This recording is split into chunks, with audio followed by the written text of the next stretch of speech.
Hello students, कक्षा 10 सामाजिक विज्ञान विषय की ऑनलाइन क्लासेज में आपका स्वागत है। पिछली क्लास में हम अध्याय 6 से संबंधित बातों की चर्चा कर रहे थे, जिसमें हमने उद्योगों की परिभाषा, उसके प्रकार, उद्योगों से होने वाले प्रदूषण और कुछ विभिन्न प्रकार के उद्योगों के बारे में जानकारी हासिल की। ये कृषि, उद्योग, खनिज, ये तमाम संसाधन किसी भी देश के विकास में अपना योगदान देते हैं। जो देश जितना ज्यादा संसाधन संपन्न होता है और जिस देश में तकनीक का विकास जितना अधिक होता है, उस देश का विकास भी उतना ही अधिक होता है। आज विश्व के कई देश ऐसे हैं जो विकास की राह पर बहुत आगे बढ़ चुके हैं। कुछ देश ऐसे हैं जो मध्यम गति से आगे बढ़ रहे हैं, तो कुछ देश ऐसे भी हैं आज जो पिछड़े हुए देशों की सूची में शामिल किए जाते हैं। ये सभी विकास जो होते हैं वो मुख्यतः दो प्रक्रियाओं के तहत होते हैं, एक परिवहन और एक संचार। परिवहन और संचार किसी भी देश की अर्थव्यवस्था की लाइफलाइन कहलाते हैं, किसी भी देश की अर्थव्यवस्था की जीवन रेखाएं कहलाते हैं। जिस देश में परिवहन और संचार सुविधाओं का जितना अधिक विकास होता है, वह देश उतना ही साधन संपन्न बनता चला जाता है। यदि परिवहन बेहतर है और संचार का विकास भी तीव्र गति से हुआ है, तो उस देश में व्यापार भी अधिक होगा। व्यापार चाहे कोई भी हो, राष्ट्रीय हो या अंतरराष्ट्रीय हो, यह व्यापार परिवहन और संचार के माध्यम से ही संभव है। आज आप देखिए, आज समय बदल रहा है। मैं सब पहले व्यापार शब्द को ही लेते हुए चलूं। पहले जब हम वस्तुएं खरीदने जाते थे, बेचने जाते थे, तो क्या स्थितियां होती थी? हालांकि वो प्रथा, वो प्रचलन आज भी जारी है, लेकिन पहले की विशेष बात कि थैला हाथ में लेकर जाया करते थे, नोटों को जेब में भरकर लेकर जाते थे, वस्तुएं खरीदते थे, थैले को, कट्टे को, जिसमें भी वस्तुएं रखनी है वो रखते थे, कंधे पर रखते हुए भारी भरकम वस्तुएं पसीनों से नहाए हुए हम घर तक पहुंचते थे। पूरी एनर्जी तो हमारी बाजार जाने में वेस्ट हो जाया करती थी। लेकिन आज घर बैठे आप वस्तुओं का क्रय विक्रय कर सकते हैं। अपने लैपटॉप, अपने मोबाइल, अपने कंप्यूटर के माध्यम से, इंटरनेट के माध्यम से क्लिक किया, वस्तुओं को ऑर्डर दिया, वस्तु आपकी बुक हो गई, घर पर आ जाएगी स्वतः ही। आप पैसा दे दीजिए, लेन देन कर लीजिए और आपका व्यापार पूरा हो गया। कई तरीकों में पैसा ऑटोमेटिक ही बैंक से कट गया, आपको पैसे देने की भी आवश्यकता नहीं है, धन देने की भी आवश्यकता नहीं है। आपने अपने घर के रूम में, बेडरूम में, किचन में, जहां पर भी आप बैठे हैं, बस आपने क्लिक किया, ऑर्डर बुक किया और कुछ दिन बाद, 2 दिन 3 दिन के बाद वो वस्तु आपके घर पर आ गई।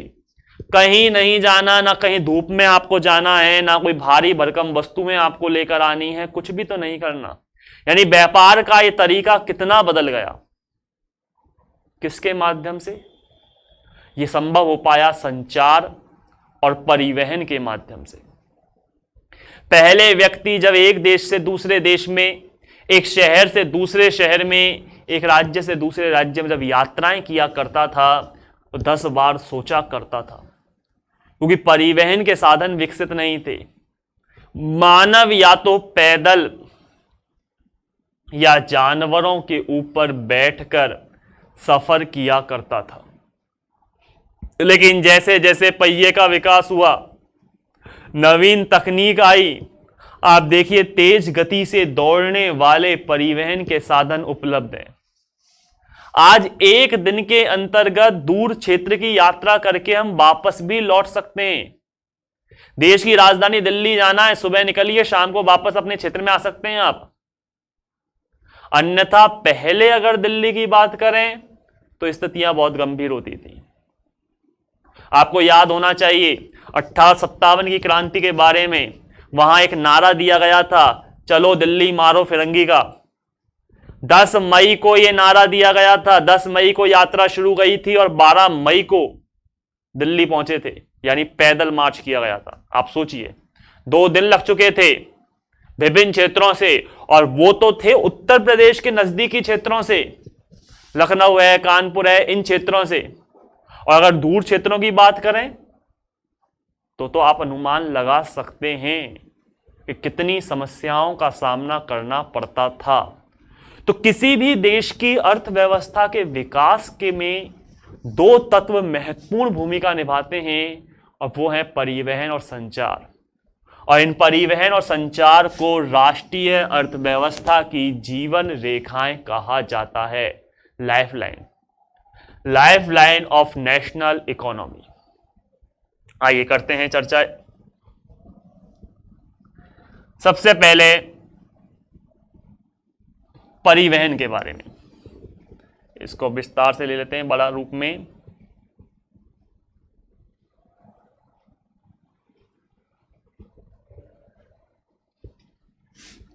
परिवहन 2 शब्दों से मिलकर बनता है, परि और वहन। परि का मतलब होता है चारों ओर, और वहन का मतलब होता है लाना, ले जाना। वस्तुओं एवं यात्रियों को एक स्थान से दूसरे स्थान पर लाने ले जाने की प्रक्रिया परिवहन कहलाती है। आप परिभाषा याद रखेंगे कि वस्तुओं एवं यात्रियों को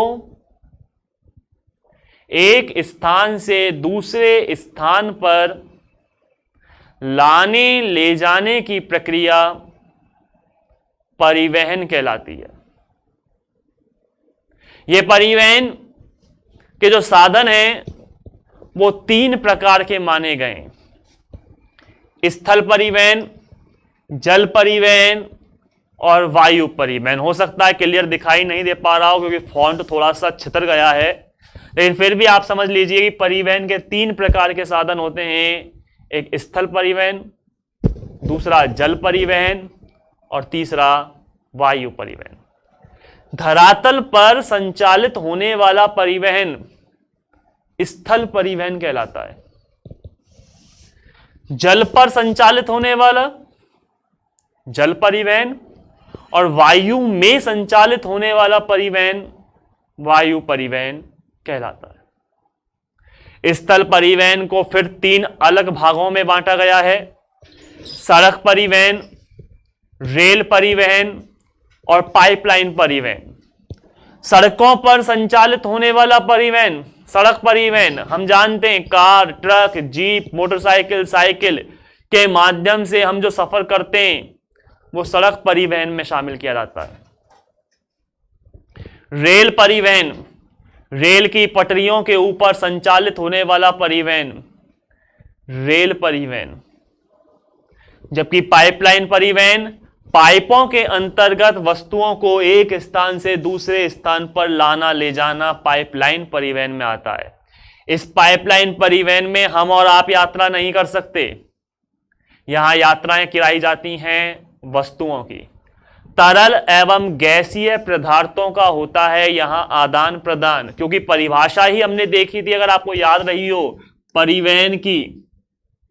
वस्तुओं एवं यात्रियों को या वस्तुओं एवं मानव को एक स्थान से दूसरे स्थान पर ले जाने की प्रक्रिया।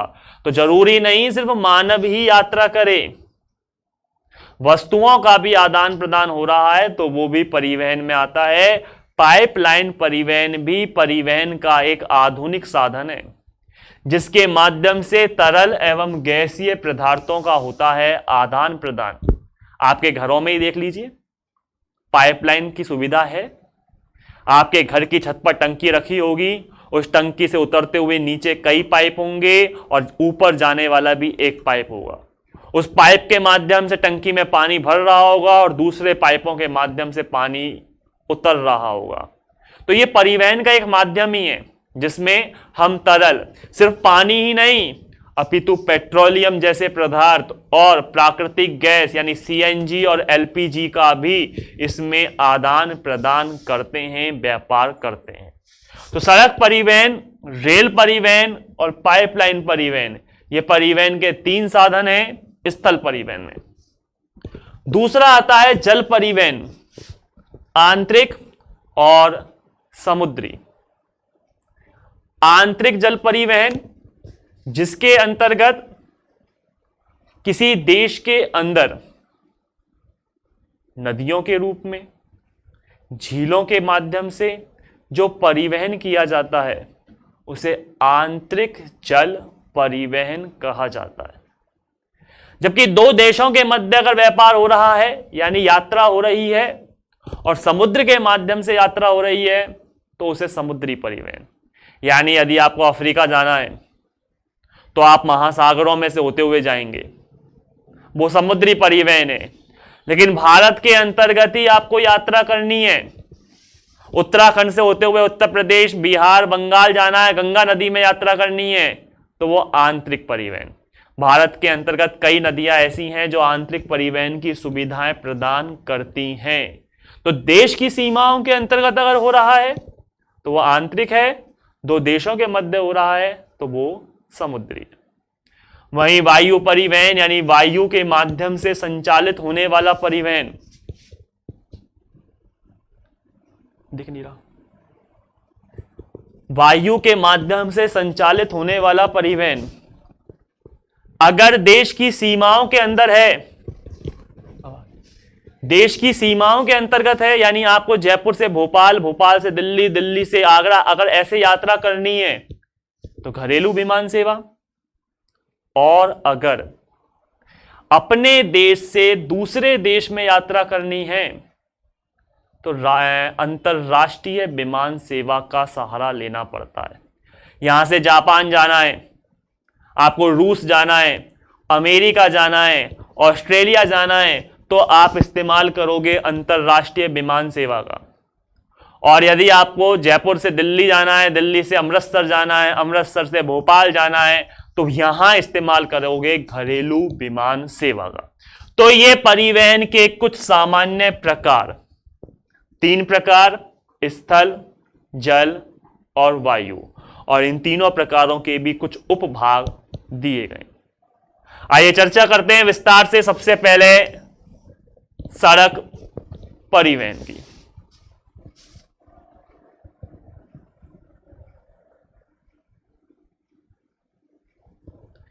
ध्यान दीजिए, परिवहन का सबसे आम रूप से यानी अत्यधिक रूप से इस्तेमाल होने वाला यह साधन सड़क परिवहन। भारत में सड़कों का एक विशाल जाल है, कच्ची हो या सब पक्की, सड़कें हर जगह मौजूद हैं। आमतौर पर सड़कों को 2 भागों में बांटा जाता है, एक पक्की सड़कें और दूसरा कच्ची सड़कें। पक्की सड़कें वे सड़कें होती हैं जो सीमेंट, कोलतार, कंक्रीट से निर्मित की जाती हैं, जबकि कच्ची सड़कें वे सड़कें होती हैं जो सिर्फ सामान्यतः मिट्टी पत्थर डाल दिए जाते हैं और उसमें मार्ग तैयार हो जाता है। तो जगह कहीं भी हो, कैसी भी हो, सड़कें हर जगह मिलेंगी, चाहे कच्ची मिलें या पक्की मिलें। सड़क परिवहन स्थल परिवहन में सबसे बेहतर साधन माना जाता है और रेल परिवहन की अपेक्षा इसके कई गुण देखने को मिलते हैं। आपको प्रश्न भी मिलता है कि रेल परिवहन की अपेक्षा सड़क परिवहन अधिक महत्वपूर्ण क्यों है। यह प्रश्न भी बोर्ड एग्जाम में 2 नंबर का मिल सकता है। यानी रेल परिवहन की अपेक्षा प्रश्न यह आता है कि रेल परिवहन को हम बेहतर मानते हैं, लेकिन रेल परिवहन की अपेक्षा सड़क परिवहन बेहतर क्यों है, क्या है उसके कारण। तो देखिए, सबसे पहली चीज, रेलवे लाइन की अपेक्षा सड़कों की निर्माण लागत बहुत कम है। यानी रेलवे की लाइन को, रेल लाइन को बिछाने में बहुत खर्चा आता है, जबकि सड़कों के निर्माण की लागत कम है। रेल लाइन को बिछाने के लिए, सिग्नल्स स्थापित करने के लिए, जगह जगह पर फाटक लगाने के लिए पूरा एक सिस्टम बनाना पड़ता है, तब कहीं जाकर रेल परिवहन संचालित हो पाता है। लेकिन सड़कों में ऐसी कोई व्यवस्था नहीं। सड़कों को ना भी बनाया जाए तो भी सड़कें संचालित हैं, उस पर परिवहन संचालित हो रहा है, यानी लागत कम। इसके अलावा ऊबड़ खाबड़ क्षेत्रों पर सड़कें बनाई जा सकती हैं, लेकिन रेलवे लाइन ऊबड़ खाबड़ क्षेत्रों पर संभव नहीं है। रेल की पटरियां अगर थोड़ी सी भी ऊपर नीचे हो जाती हैं, रेल दुर्घटनाग्रस्त हो जाएगी। लेकिन सड़कें देखिए, रेलगाड़ी तो इतने से में दुर्घटनाग्रस्त है, लेकिन सड़कों को तो देखिए इस तरह से, कहीं पर अत्यधिक ऊंचाई है तो कहीं पर गड्ढे हैं। कहीं मत जाइए, अपने शहर को ही देख लीजिए और अपने शहरों की बदहाल सड़कों की स्थिति देख लीजिए। लेकिन फिर भी वहां पर नियमित रूप से परिवहन संचालित हो रहा है, लोग यात्रा कर रहे हैं, वस्तुओं का सेवाओं का आदान प्रदान हो रहा है। लेकिन रेल लाइन में ऐसा संभव नहीं है। रेल लाइन में हल्का सा भी अंतर आना मतलब रेल दुर्घटना को निमंत्रण देना है। तो ऐसे में ऊबड़ खाबड़ क्षेत्रों में रेल लाइन निर्मित नहीं हो सकती, जबकि ऊबड़ खाबड़ क्षेत्रों में सड़कों का निर्माण संभव है। इसके अतिरिक्त ढाल प्रवणता मतलब ढाल वाले क्षेत्रों में सड़कें बनाई जा सकती हैं, लेकिन रेल लाइन का निर्माण संभव नहीं। ढाल वाले क्षेत्र मतलब पहाड़ी क्षेत्रों के अंतर्गत, पहाड़ी क्षेत्रों में, ढाल वाले क्षेत्रों में सड़कों का निर्माण संभव है। रेल लाइनों का क्यों नहीं है, इसका क्या कारण है, जरा देखिए। ढाल वाले क्षेत्र कुछ इस तरह से होंगे। अब ऐसी स्थिति में यहां से लेकर रेलगाड़ी को इतनी ऊंचाई पर चढ़ने में काफी प्रॉब्लम क्रिएट होती है। कई बार ऐसा देखा गया है कि रेलगाड़ियों में डब्बों का, वस्तुओं का वजन अधिक होने के कारण ऊपर चढ़ने वाली रेलगाड़ी जिसे इंजन खींच रहा है, इंजन उतनी ताकत नहीं लगा पाता, परिणामतः रेलगाड़ी वापस रिवर्स हो जाती है। तो ऐसी स्थितियों से बचने के लिए ढाल वाले क्षेत्रों में रेल लाइन निर्मित नहीं हो पाती, जबकि सड़कों का निर्माण आसानी से हो सकता है। आप अपने क्षेत्र के आसपास कोई पहाड़ी क्षेत्र है, आप उसको भी ध्यान में ला सकते हैं कि वहां पर आसानी से सड़कें बनाई जा रही हैं, बन रही हैं और परिवहन संचालित हो रहा है। वहीं साथ ही साथ कम व्यक्तियों, कम दूरी और कम वस्तुओं के परिवहन में यह लाभकारी है। ध्यान रखना, कम व्यक्ति, अगर थोड़े से व्यक्ति यात्रा कर रहे हैं, कम दूरी की यात्रा है, तो ये सड़कें मितव्ययी हैं। मितव्ययी का मतलब होता है कम खर्चीली। अगर यात्रियों की संख्या अधिक है, दूरी ज्यादा है, वस्तुओं की मात्रा अधिक है, तो ऐसे में क्या होगा, ये खर्चीली होंगी। ये इसका एक दोष माना जाता है। यानी कम दूरी की यात्रा करनी है तो आप सड़क परिवहन का इस्तेमाल कीजिए, लेकिन लंबी दूरी की यात्रा करनी है तो आप रेल परिवहन का इस्तेमाल कर सकते हैं। एग्जाम्पल, मान लीजिए आपको घर के पास से ही कोई बिस्किट का पैकेट लेकर आना है, 5 रुपए का एक बिस्किट लाना है, क्या आप रेल लाइन का इस्तेमाल करोगे? क्या आपके लिए सड़क परिवहन ही सबसे बेहतर साधन होगा। तो ऐसे में कम व्यक्तियों, कम दूरी और कम वस्तुओं की यात्राओं के लिए सड़क परिवहन एक बेहतर साधन। साथ ही साथ ये घर घर सेवाएं उपलब्ध कराता है। परिवहन का कोई और साधन नहीं है जो आपको घर तक सेवाएं उपलब्ध करा दे। घर से बाहर पैर निकालिए, आपको जो मिलेगी सड़क ही मिलेगी। जहां पर जाओगे आपको सड़क ही लेकर जाएगी। रेलवे स्टेशन जाना है तो सड़क लेकर जाएगी, हवाई अड्डे लेकर जाना है तो सड़क लेकर जाएगी, बंदरगाह जाना है तो भी आपको सड़क ही लेकर जाएगी। परिवहन के अन्य साधन आपको निर्धारित स्थान पर उतार देंगे। रेलवे यानी रेल आपको रेलवे स्टेशन पर उतार देगी, आपको घर पर छोड़ने नहीं जाएगी। जहाज बंदरगाहों पर उतार देंगे, आपको घर तक नहीं छोड़ने जाएंगे। हवाई जहाज हवाई अड्डे पर आपको उतार देंगे, आपको घर छोड़ने नहीं जाएंगे। हालांकि हवाई जहाजों में यानी वायु परिवहन में हेलीकॉप्टर एक ऐसी व्यवस्था है जो आपको घर तक पहुंचा दे, लेकिन हेलीकॉप्टर यानी वायु परिवहन इतना कॉस्टली है, इतना महंगा है कि वो आम व्यक्तियों की पहुंच से बाहर है। ऐसे में संभव नहीं कि आप वायु परिवहन का इस्तेमाल कर सकें। मान लीजिए, आप खुद सोचिए कि आपको पास की दुकान से एक बिस्किट का पैकेट लेने जाना है, वही बात आती है दोबारा से। अब आप चाहते हो कि मैं सड़क परिवहन से ना जाऊं, रेल परिवहन से जाना संभव नहीं, जल परिवहन से जाना संभव नहीं, बचता है वायु परिवहन। आपने अपने घर की छत पर हेलीकॉप्टर रखा हुआ है, आप हेलीकॉप्टर में बैठे, उड़ान भरी और दुकान पर पहुंच गए वहां पर। अब सबसे पहली चीज तो आपको उतरने के लिए कोई जगह चाहिए होगी, पूरा बड़ा एरिया चाहिए होगा। जरूरी नहीं कि जितनी बड़ी छत आपकी है उतनी ही बड़ी छत दुकान की भी हो। और चलो ये भी संभव हो गया तो 5 रुपए के बिस्किट को खरीदने में 500 रुपए का फ्यूल खर्च हो जाएगा।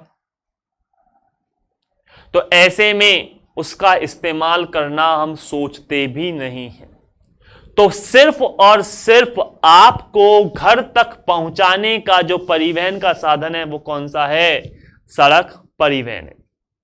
इसके अलावा सड़क परिवहन अन्य परिवहन के साधनों के एक कड़ी के रूप में कार्य करता है। कड़ी मतलब जोड़ने का काम करता है।